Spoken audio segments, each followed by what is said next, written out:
This is a glimpse into the secretive, paranoid world of Hezbollah, the party of God that rules supreme here in South Beirut. The American government considers them terrorists, but they're heroes to 1 million dedicated followers. There's no sign here of Lebanon's famous ethnic mix. These are Shiite neighborhoods, where martyrs from wars past sell their product. It's brand Hezbollah, and here it's a monopoly.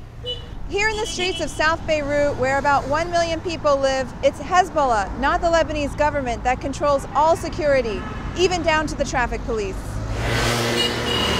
Young men on ubiquitous scooters buzz around South Beirut, scanning the streets for anyone who might stick out, might be holding a camera, or looking a little too closely at the mind-boggling array of Hezbollah propaganda that we weren't allowed to film. They work for Hezbollah's own internal security. The effect is like a carefree scene from La Dolce Vita, slamming headfirst into the Iranian Revolution. Even though we had a government permit to film in Beirut, it wasn't recognized here. We were finally sent out to film briefly with a chaperone in tow. We weren't allowed to film him, but our minder looked over the cameraman's shoulder, directing the entire shoot. Ibrahim Moussaoui is a Hezbollah spokesman who says the militia is providing security where a weak Lebanese state cannot. You're not talking about people who are seeking to take the role of the state or to be a state within a state. Actually, the opposite is right. Hezbollah is consolidating the grip of the state. They are appeasing the people. They are helping them so they will not revolt against the state that did not assume its role in a proper way. Hezbollah is a legitimate political party represented in the Lebanese government, says Paul Salam, the director of the Carnegie Middle East Center in Beirut. But he says its free-floating armed wing undermines the Lebanese army and state. I think the critics feel that having a state or having an army aside from the national army is not a viable strategy for any state. No self-respecting state in the world, let alone in the region, has that. Having an independent paramilitary force on your territory has this downside. When Hezbollah kidnapped 2 Israeli soldiers on July 12, 2006, Israel responded immediately with a 34-day war that ended up with more than 1,000 Lebanese and 160 Israelis dead. In South Beirut, 1,300 buildings were hit by Israeli airstrikes. The Lebanese government offered homeless citizens reimbursement for their losses, but Hezbollah has largely taken the lead in rebuilding South Beirut.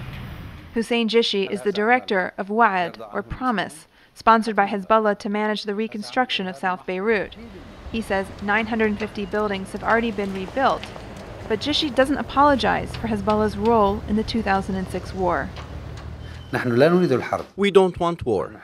We want peace. But if a fight is forced on us, what should we say? Should we run away? We won't.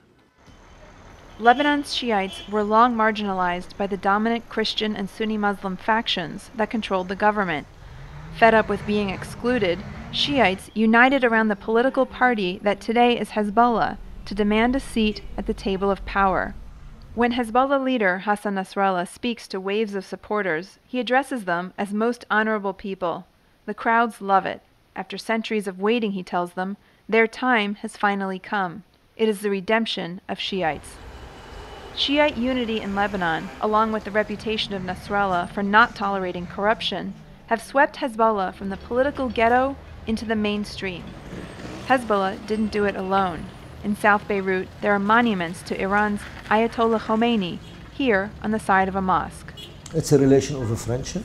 Yes, the Iranian back Hezbollah politically and back all the liberation movements in a political level. And not only Hezbollah would welcome any support and any friendship and any backup from any country, providing that this does not dictate on Hezbollah or does not entail Hezbollah to do anything. The friendship is largely because Iran and Hezbollah share the same Shiite religion. Critics of Hezbollah say the relationship is so close that the militia is a proxy for Iran. For that and other reasons, the United States has no direct contact with Hezbollah. Paul Salam of the Carnegie Middle East Center says this policy could work in Hezbollah's favor. Simply not talking doesn't get anybody anywhere. It helps push people into extreme positions. It also builds more misunderstanding and hence more distrust. And in some cases, it builds the prestige of these groups, because not being talked to by the U.S. is a form of distinction that they often use to great effect. Timur Göksel worked with the UN as a senior advisor and liaised with Hezbollah for more than 20 years. He says that Hezbollah, in its earliest incarnation in the 1980s, sought to turn Lebanon into an Islamic state. With time, that goal has been modified. Lebanon has come to a point today, no single community can impose itself on the other communities. No, that's a dream. They can't do that. Hezbollah, with all its military might, training, cannot take over Lebanon. No, they can't. And they know this.